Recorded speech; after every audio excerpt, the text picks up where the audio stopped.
Hi guys, it's Misty from the Book Rat, and today we're going to talk about the perks of being a wallflower. I mentioned in my banned books top 10 video the other day that I was going to talk to you about the perks of being a wallflower, and I had intended to read a piece of it for you, but of course I can't find it. So I'll try to do that later in the week, but today I'm just going to tell you why I love it and why I always use it for our banned books readathon. A few years ago at my local community college, I started a banned books readathon, and we would do a big display of books that have been banned and challenged at some point in this country and internationally. And most of the books were mine. Didn't have to get many from the library because I own a lot of banned books, as it turns out. We would set up in the library entranceway and take turns reading aloud to whoever passed by, and we would sell buttons and bookmarks and things that had quotes about censorship and stuff like that, and it was just like a big fundraiser, but also just an awareness thing. One that I always made sure to read was The Perks of Being a Wallflower. There were a couple reasons. One, I just love this book wholeheartedly. Two, it gets banned a whole lot for a whole lot of reasons. And three, it's a great attention getter and just a great read aloud book. It's written in letters. It's sort of an epistolary novel, and the narrator has pretty much no filter, but in a very naive, unthreatening way, and so he'll say things that will shock people, and that would get people that were walking by to stop. I always had favorite parts that I would hope someone would walk by during, so that they would be like, what the hell did she just say? And they would stop and listen. So it was a great fun one to read aloud, and I think I was the only one that was willing to read it aloud. I'll save my naughty bits story for when I find the book so that I can read it to you, but today I want to talk about why I think reading is so important and reading banned books is so important, and how you never know when something's going to touch someone. So this is a story from the banned books readathon a few years ago, and it kind of blew me away.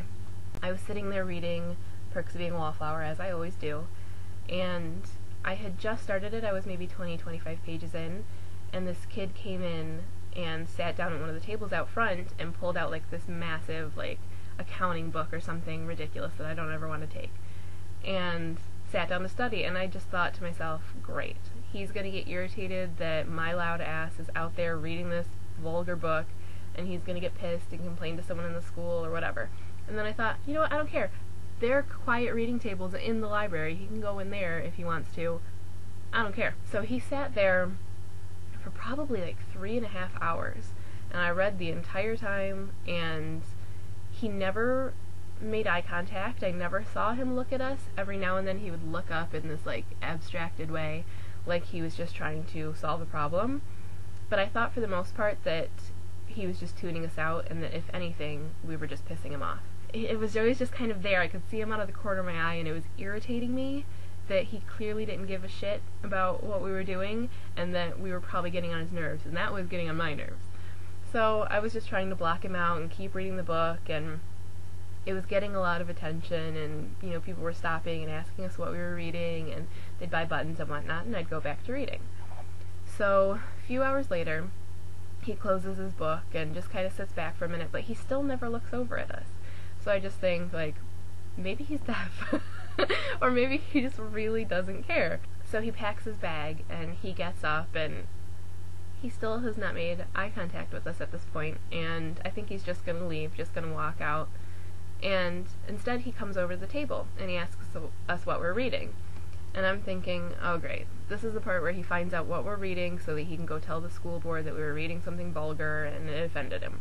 And instead, he tells us that he's not a reader, and that he never reads for pleasure, but he wanted the name of the book because he was going to go buy it. And he thanked us. Sorry. It's ridiculous, but it gets me every time. So when people ask me why I care and why I do stuff like this and why it's important, that's why.